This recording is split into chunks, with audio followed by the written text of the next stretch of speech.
Hello and welcome to another Wilosophy vlog. My name is William Song and I'm the Principal Coach of Wilosophy. Today is the 23rd of April 2020 and I'm in Guangzhou in a semi-self-isolation lockdown as part of the COVID-19 pandemic. I wanted to record a video to talk about leadership through VUCA times. So this video will be in two parts. One, I will go through what is VUCA, V-U-C-A, volatility, uncertainty, complexity and ambiguity. And then I want to talk about leadership and how to lead through VUCA environments. So first of all, I want to talk about VUCA being a crazy time. VUCA was first introduced in the probably 1970s from the US Army to describe their tactical and their environmental conditions in warfare. And VUCA has been adopted in the business and organizational world to describe the business landscape that they're in. So I want to talk about quickly what you see, first of all. So the first picture you're seeing right now is what? It's trade war, yes. Or the trade friction between China and the US. The next picture you're seeing is Brexit, Britain leaving the European Union. The next one is digital transformation. We've been talking about digital transformation for many years.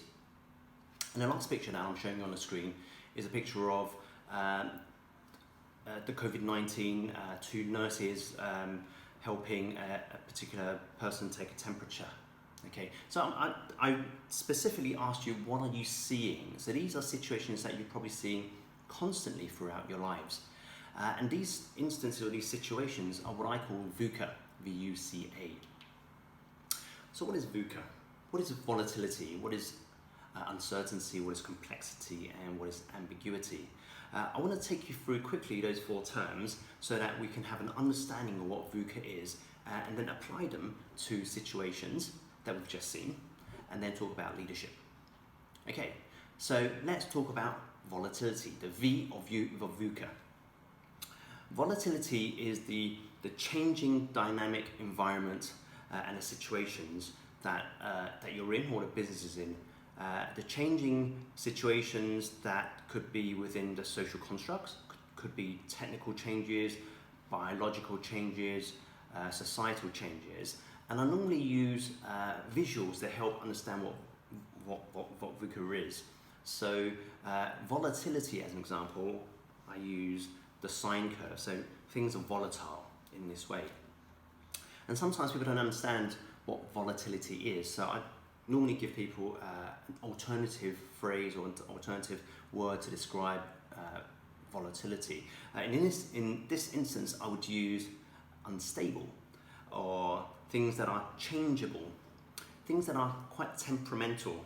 And most basic, as I said, when things are up and they're down, they're volatile. And what causes volatility?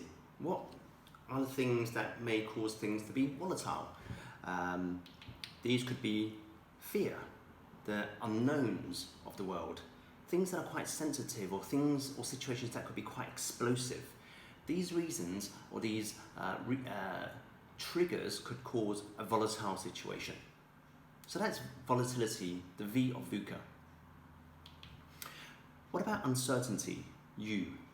Uncertainty is when there is a lack of availability or there is no predictability on information around events. And these things are unknown, okay? So the word uncertainty is, I'm not really sure what's going to happen. Other words that could be used to describe uncertainty is unpredictability, or things that are dubious, things that are questionable. So what causes uncertainty? A lot of the times uncertainty is caused because there's a lack of information, there's a lack of understanding of the root causes, there isn't enough information or insufficient evidence of something that gives you the ability to make a decision. And that causes uncertainty. So that's uncertain, that's the U of VUCA. What about complexity, the C of VUCA? Complexity refers to the interconnectivity and the interdependencies of multiple components of a system. Now, I use system specifically because we all live in a system. We live in a system of society. We live in a system of a family. We work in a system of an organization. And in these systems, things are interconnected or interdependent. Okay? And that's what causes things to be complex. So other words that can describe complexity are when things are complicated or where things are quite intricate in detail. And the most easy word is when things are quite messy, and that's another way of describing complexity. So what causes things to be complex? So in my experience, I think things that have multiple variables, things that are having moving parts are causing complexity. Things that, as I said, are things that are very connected, relationships, politics and power, these things cause complexity most of the time. So there it is, that's complexity, the C for VUCA. And let's end with the A of VUCA, ambiguity. What does ambiguity mean? It refers to when events are unclear, when there's an appropriate amount of information is provided, yet there is still no overall meaning and it's still unknown. Okay, let's repeat that. It's when there is available information, yet you still cannot make a decision or it's still unknown. Okay? Other words, like I said, to describe ambiguity would be unclear. Things are puzzling, a double entendre, okay? The French word for a double meaning. So a double entendre would be Bob told James his dog had run away. Now, is it Bob's dog that ran away or the other way around? That's that double entendre. So there is enough information there. There's two boys, they both got a dog, or one of them has a dog and one of them's run away. Which one? I don't know, it's a bit ambiguous. So what are the reasons for ambiguity? A lot of the times it's miscommunication, or sometimes there's too much information, and we'll talk about too much information later on in this video.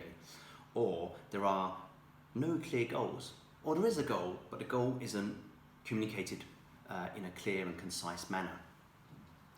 And that's ambiguity.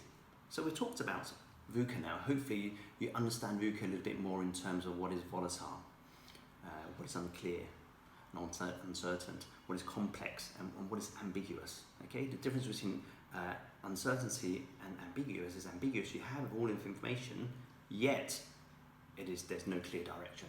Uncertainty is more around unknowns. Okay.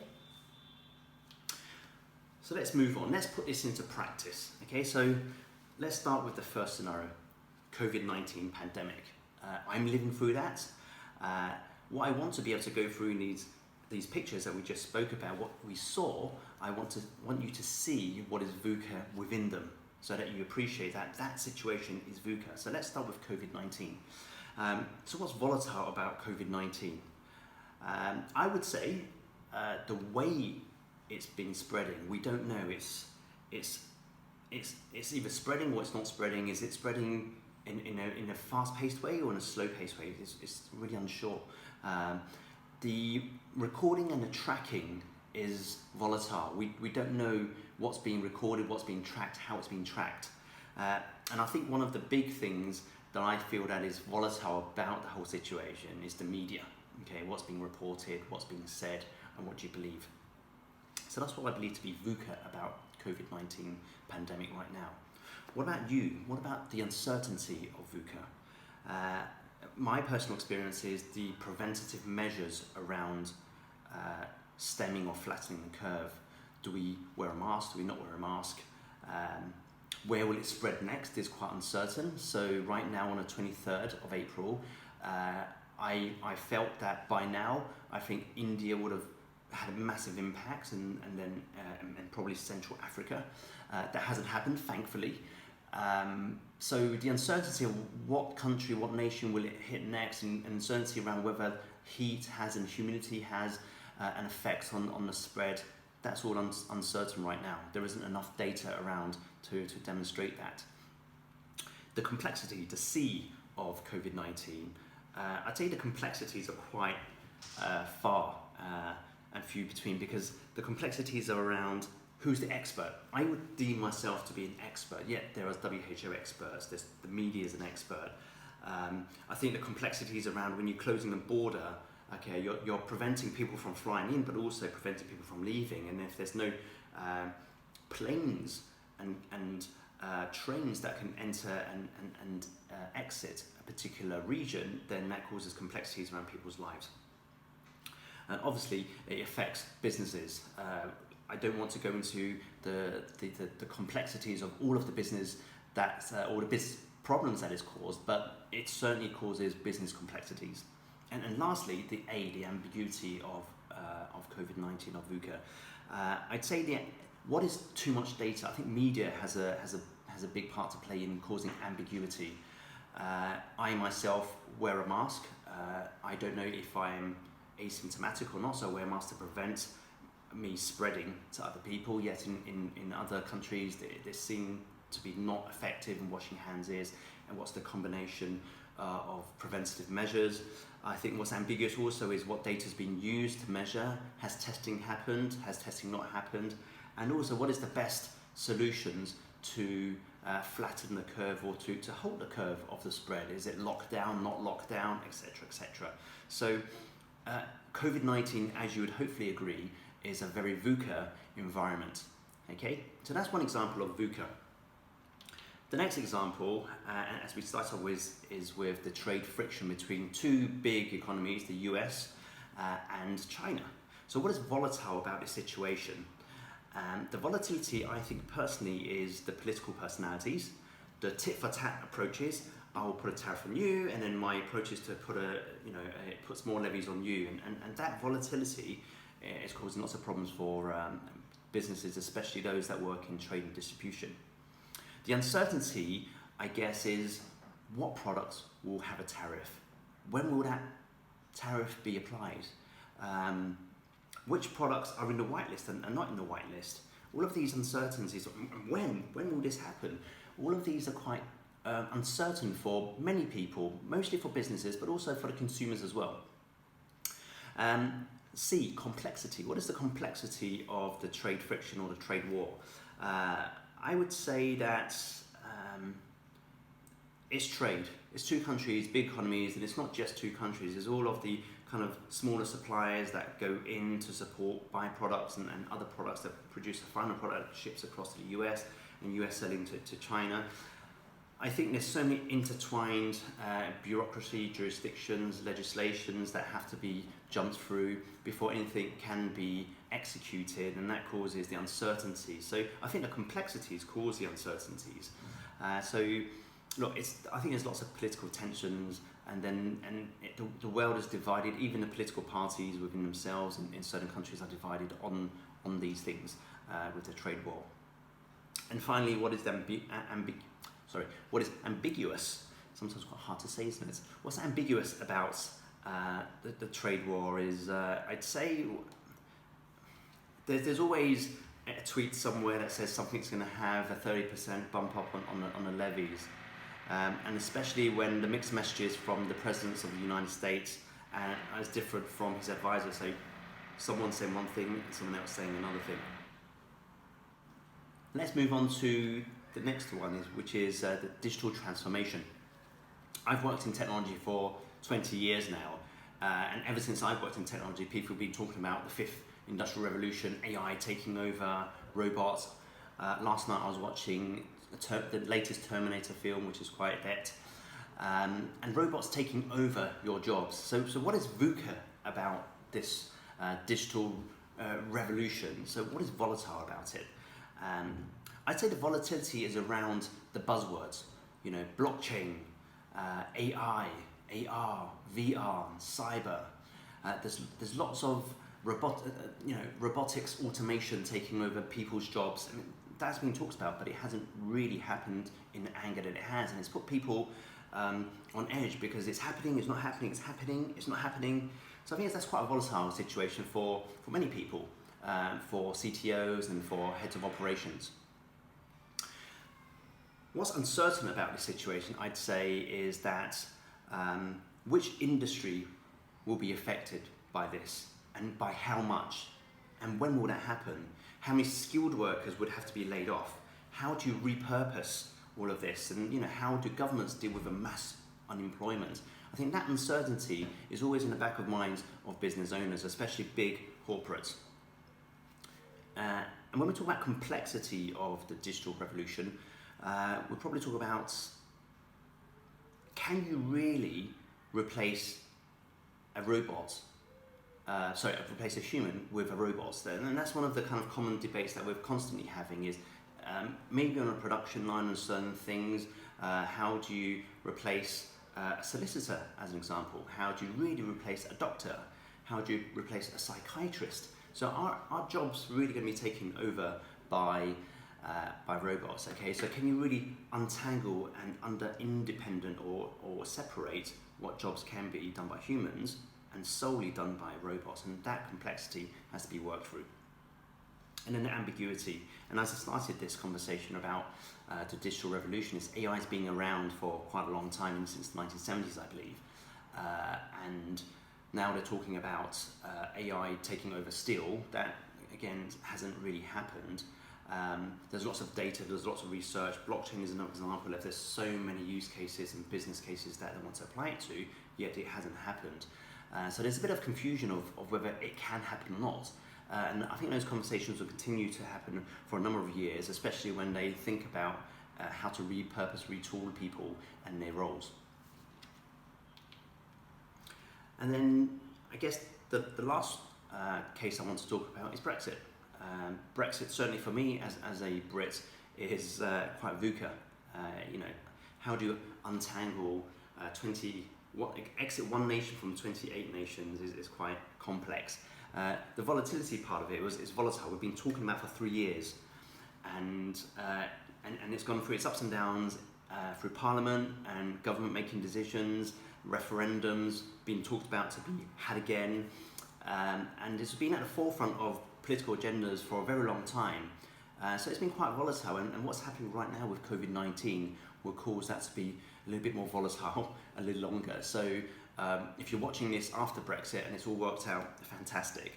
The uncertainty of Brexit, again, it's the effects of the people, not just in Britain, but also some of the Europeans that live inside Britain. The uncertainty about their livelihoods, their jobs. Obviously, there's lots of how do you continue to trade with one another. All of these uncertainties are not on the table yet, and that's why, as I speak today, the no-deal Brexit is still in discussion, and we still need to understand what would happen in the coming months of Brexit. Like I said, the complexities is unplugging the UK from a free market that's been around for 40 years. That is super complex. It's like breaking up with all of your friends. And then finding new friends in a very short amount of time, and the complexities around politics and trade and people, families that are that are connected to Europe. That's quite complex. And then lastly, what is ambiguous? What is ambiguous is there are loads of solutions being tabled, lots of proposals that have been talked about. But how do you make sense of all of this, especially for a commoner like me, a layman on the street that needs to understand how does Brexit affect me, my role? So there's a lot of data out there to talk about what could happen, but there's no decision on what can happen. Again, it's the communication, the top-down messages. It's still, for me, as a UK citizen, quite ambiguous, and I'm still unclear about what's happening. So there are 4 examples of applying V.U.C.A. to real-life scenarios that hopefully you're aware of. And you have some sense around, and you're seeing this in a slightly different manner now, in a slightly different perspective. From a volatile perspective, is this situation uncertain for me? How complex is this, and how does this ambiguity affect me as a person, but also me as a business owner or a leader of an organisation? So hopefully I've taken you through what VUCA is, how you apply those 4 words or concepts around particular situations to define what VUCA means. In this video, I won't talk about how to measure VUCA. Is this situation more VUCA than this situation? So is Brexit a more VUCA situation than COVID-19? In this video, I won't talk about that, but you can watch other videos that I've put together to talk about the complexities and how to measure VUCA, and especially you can find out how to measure VUCA in the workshop. And I'll talk a little bit more about the workshop at the end of this video. Right, so before we continue, what you're seeing on the screen is so I'm a coach. So this is my proprietary coaching model, okay? And I wanted to quickly go through this at a very low level to help you understand what we're going to talk about later on, which is leadership and how individuals lead through change. So in my coaching model, I explain to people that there are actually three selves. There's the inner self, the projected self, and the aspired self. The inner self is you as a person, your beliefs, your upbringing, your culture, your tradition. That's who you are as a person. It's a bit of a nature versus nurture as you grow up. The projected self is more around how you project yourself in society, in the system. Okay, how you behave, speak, and communicate within your role within an organization. How do you build your brand on social media? What is your status? What is your income? How do people perceive you? And that's the projected self that is part of the second self identity. And the third self is the aspired self. The aspired self is who you want to be. Okay, what is your desire? What is your goal? What is your purpose? What makes you happy? When are you at peace when you've achieved something? Okay, and in coaching, me as a coach, I help people build these two systems, okay, a personal system and a projected or career system to get them to their desired state, okay. And I wanted just to introduce this system to you because I'll be using this model when I explain leaders, okay. Right, we need to pause for a second because this is a spoiler alert. As you see, this is the section where I talk about Avengers, okay, in particular the film The Endgame, the Avengers End Game, which is the final movie of a 4-part series of the Avengers. So if you've not seen the video, if you've not seen the movie, so if you're not a Marvel Cinematic Universe fan like I am, and you want to understand this next part, and you've not seen the Avengers, or you've watched Infinity War and you've not watched the Endgame, I would say hit pause, go and spend some time watching the 4 Avengers movies, or the whole lot, and then come back to the video, press play, and we can continue. Okay, assuming you're still here, it means that you have watched the Endgame, and whatever I talk about isn't going to spoil your viewing of the Endgame. Okay, like I said, like most people, I'm a big fan of the MCU, the Marvel Cinematic Universe, and I wanted to use the heroic leaders of the Avengers to take us through the next part of leading through VUCA. Okay, I think that there's been a lot written about the leadership qualities, the leadership traits, the management styles of all of those characters. But what hasn't been done, I guess, to date is how that leadership style changes as a result of VUCA. What happens to the inner self that affects the projected self? And what is the desired and aspired state that they want to be? And that's what I want to talk about. I want to quickly give a shout out to Marvels, because Marvels is I'm a father, I have a son, and he's a fan as well. And I think Marvels is a great way to show children and young adults how to lead, or what leadership could be. And especially recently with your inclusion and your diversity, I think it's a great way to generate the next set of leaders going forward. So thank you, well done. Okay, so what you're seeing a picture of is the Infinity War to Endgame. So 2018 to 2019, I'm very conscious when that happened that I was thinking, wow, half the universe is gone. That's going to be VUCA. Okay, how would I live that life? What would life mean for me? I was blown away just to think about, if that really happened in the real world, how would I deal with that as an individual? So I've taken that concept and thought about it a little bit more and applied it to some of the superheroes that survived and talked about how they managed that VUCA environment. So let's talk about how VUCA that was. It was volatile, certainly. I think emotions mostly were volatile. Things were suddenly there and then suddenly they're not again. My job was there, now it's not. Or my family member was there and now it's not. My best friend was there and now they're not. How do you deal with that? So that was definitely volatile. In terms of uncertainty was, what do I do now? What's next? Okay, the complexities of, relationships and countries and people. That how does you were connected and half them are gone, so you kind of half connected. That was quite crazy in terms of you thought about the complexities of how life would go on, and ambiguity. The big thing was you knew that half the world was gone. Things have changed, okay, yet with all of this information, what do you do? So for me, that was one of probably the most VUCA situations you could be in. And so if you put yourself in those characters, how did they deal with that? And the next section, that's what we want to talk about, is how did these leaders deal with VUCA? So let's start with everyone's favourite, I Love You 3000, Mr. Tony Stark.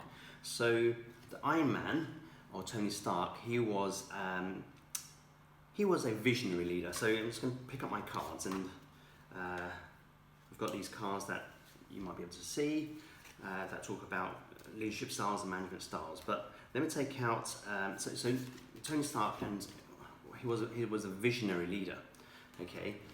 He was visionary for both himself and also for his company Stark Enterprises. As a person, he was very imaginative, had this constant change culture.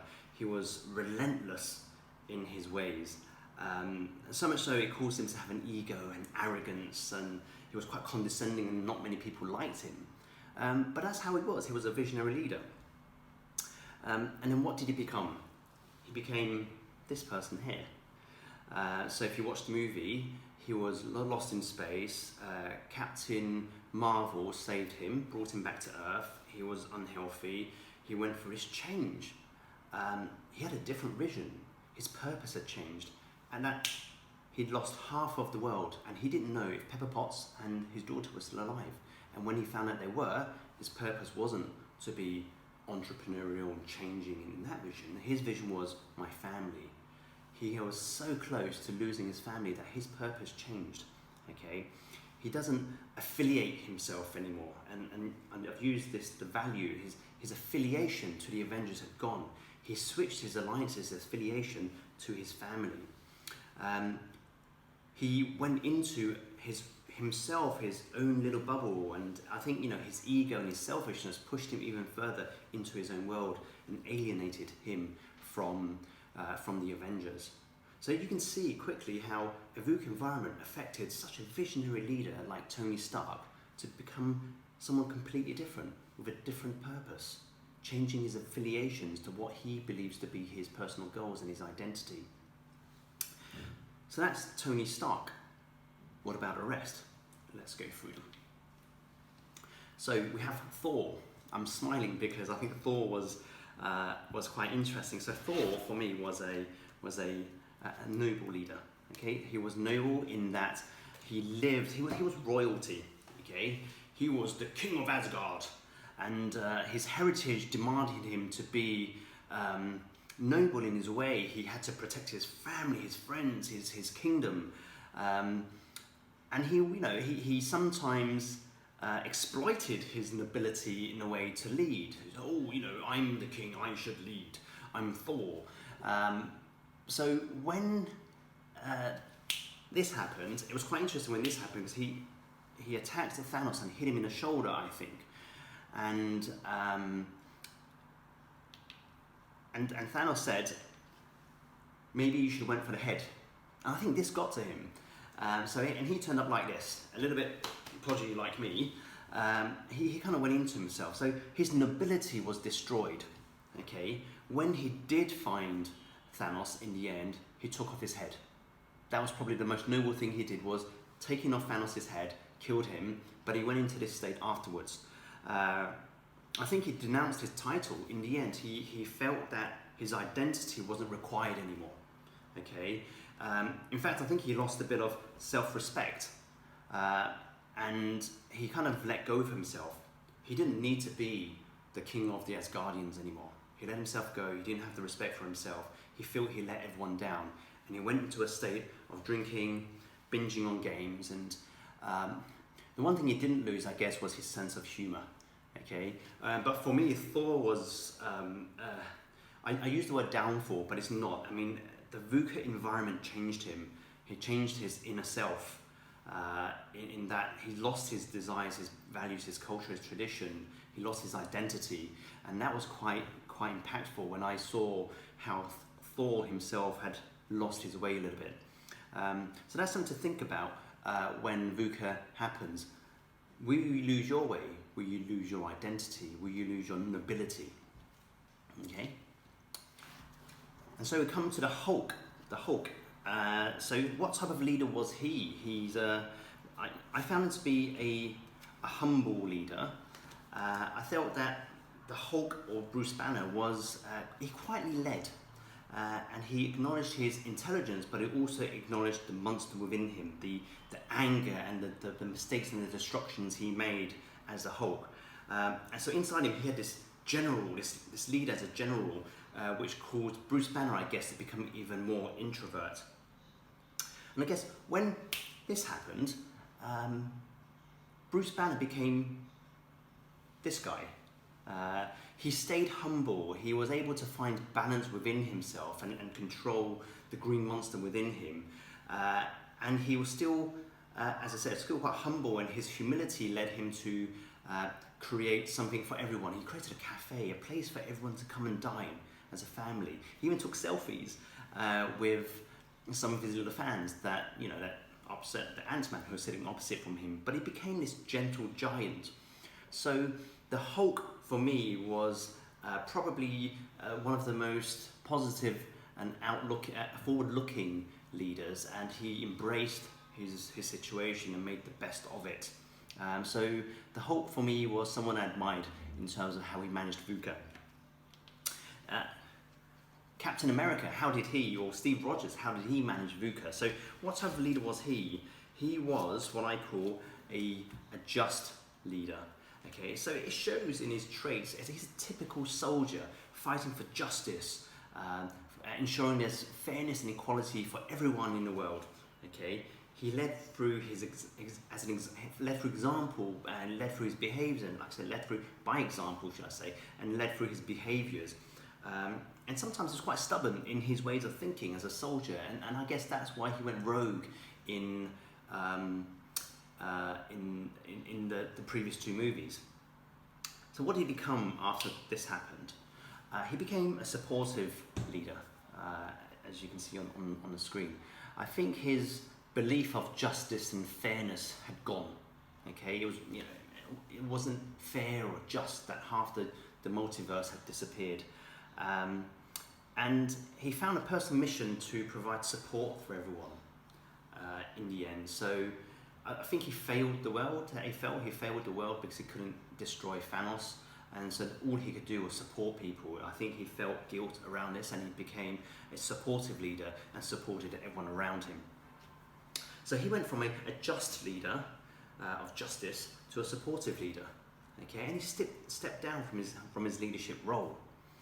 So that was how I felt Captain America managed the VUCA situation. And lastly, Natasha Romanov. I wanted to talk about Clint as well, but let's talk about Natasha because it's quite interesting. I felt Natasha or the Black Widow, was a coaching leader. Now, why do I say that? As a coaching leader, I felt that she was a really good listener. She was really empathetic, and she wanted to help others. So you can see in the previous movies how she used to help people like Steve Rogers, mediate between him and Tony Stark. She supported Clint through his problems and helping him support his family. And she also helped what's the word I'm looking for? Soothe Bruce Banner from his inner monster. Okay, so much so that they fell in love. So I felt like she was a coaching leader. But it all changed when this happened, I felt that she was a goal-oriented leader. I think she filled the void of no Captain America and no Tony Stark. She was a female, and she was relentless in her tactical. She was a killer, okay. And I felt that she was more attuned to this style of leadership because as a coach, I still kind of felt that she wasn't in touch with herself because she's a cold-hearted killer. But as a goal-oriented leader, she was more directive. It was more external, and she was able to learn from her previous counterparts of Captain America and Tony Stark on how to lead in a goal-oriented way. And the goal was one thing only, was to hunt down Thanos and to destroy him.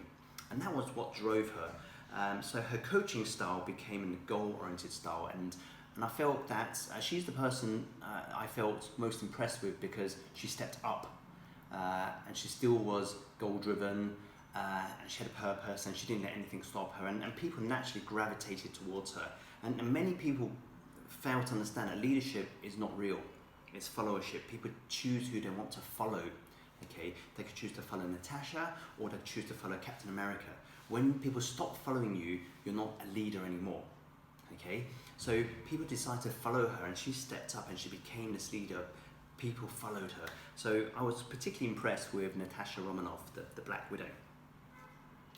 Okay, so what you see here are these 5 characters from the Avengers, the End Game, and I want to ask you, who are you when you are a leader leading through a VUCA situation? Are you a Bruce Banner? Are you a Thor? Are you a Captain Steve Rogers? Are you Tony Stark? Or are you a Natasha Romanov? I don't think there's a right and wrong, and this comes back to people's inner self, and then how they're portrayed and projected to becoming the aspired self of who they want to be given the situation. So I'll leave you with that thought on what you or who you want to be when you want to manage through VUCA. Now, we've talked a lot about what VUCA is, VUCA in the real life situation, VUCA in the Marvel Cinematic Universe situations, and the leadership styles of each of those heroes. But what we haven't talked about is, what do we do? Okay, so what? What next? So we don't have time on this video. I do have a workshop that I have created for one of my clients. It was bespoke. I created that in 2017 for a VUCA environment, and it really applies now. So I've updated that workshop with a little bit more up-to-date business cases and scenarios. And in that workshop, I talk about the 7 management skills of any organizational leader. Okay, what are those skills? How much of an expert are you within those skills, and how to use those skills to manage through change in VUCA? I help people understand and answer those 5 typical questions as a business leader. Given the situation now, what is the short-term or near-term things and options that you can follow? Okay, and then we explore some common toolkits from a practical point of view to a mental point of view to an execution point of view of what you can do as a leader leading through VUCA. Okay, that workshop is quite useful. There's quite a lot of toolkits and helps you think through and work through as a group real life scenarios. And I've taken lots of VUCA scenarios from this COVID-19 situations of 3 businesses that I know about that suffered and actually have come through, and I put those to the delegates and the attendees of that workshop to manage through, so that they can take that back to their lives and to their organizations and to their businesses. If you're interested, then please subscribe or drop me an email that will come up at the end of this video. Okay, so thank you for listening to this particular vlog from Wilosophy about VUCA for leaders.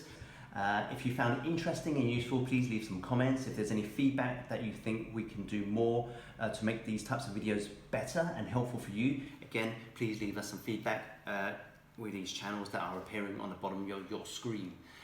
But until then, please be safe and be happy, and I'll see you next time.